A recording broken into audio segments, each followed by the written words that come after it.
60 days. So joining me now, Representative Bill Johnson. He's a Republican from Ohio and member of the Natural Resources Committee in the House. Thank you so much for being with us this morning.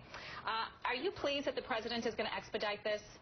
Well, you know, I think it's anytime we're creating jobs, that's a good thing. But this move just absolutely does not make any sense to me.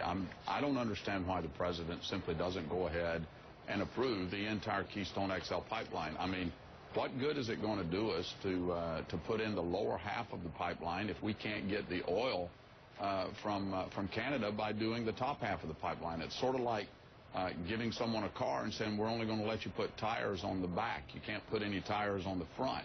So you can't really use it for its intended purpose.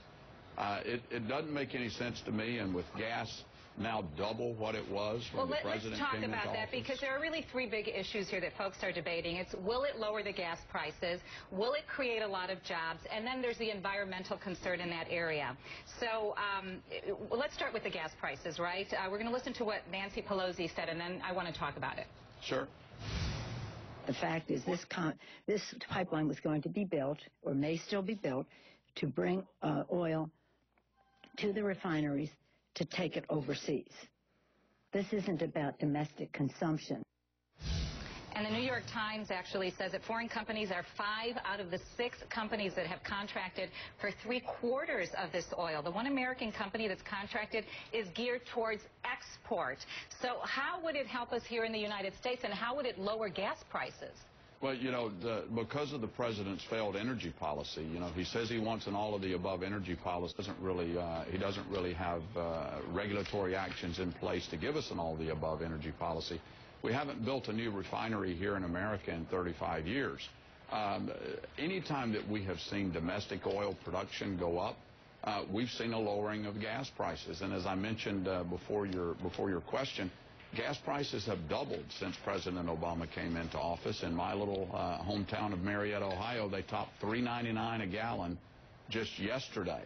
But many experts would say that really the only way that we're going to lower the gas prices is if there's peace in Iran, basically. Well, every time that we've increased domestic oil production in our nation's history, we've seen gas prices come down. We had expert testimony yesterday from economists. But would it be a significant decrease? Because we found perhaps maybe 3 to 6 cents a gallon. Well, when we see gas prices topping $4 a gallon, do we not want to do everything that we can to drive those gas prices down? I mean, how much higher are we willing to let the American people suffer with these rising prices? You know, if we had an all-the-above policy, we've got 3 trillion barrels of oil that we own ourselves in the Outer Continental Shelf, in ANWR. The president trying to take credit now for approving the lower half of the Keystone XL pipeline in light of the fact that last year... Congressman, I hate to interrupt you, but we don't have a lot of time, and there are 2 things that I want to deal with. It's the job creation here. You say that it would create at least 100,000 jobs. Estimates range more between 20,000 jobs.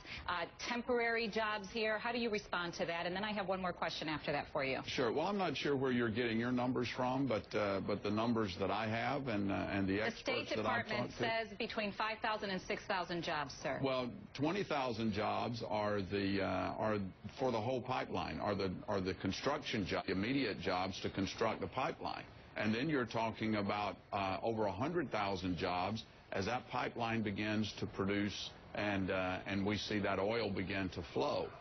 That's what the economists and that's what the experts that I've talked to. So I'm not. Well, Cornell University, sure which is an independent research here. Cornell University Global Labor Institute says between 500 and 1,400 temporary construction jobs at most. And lastly, I wanted to deal with the environmental concern there.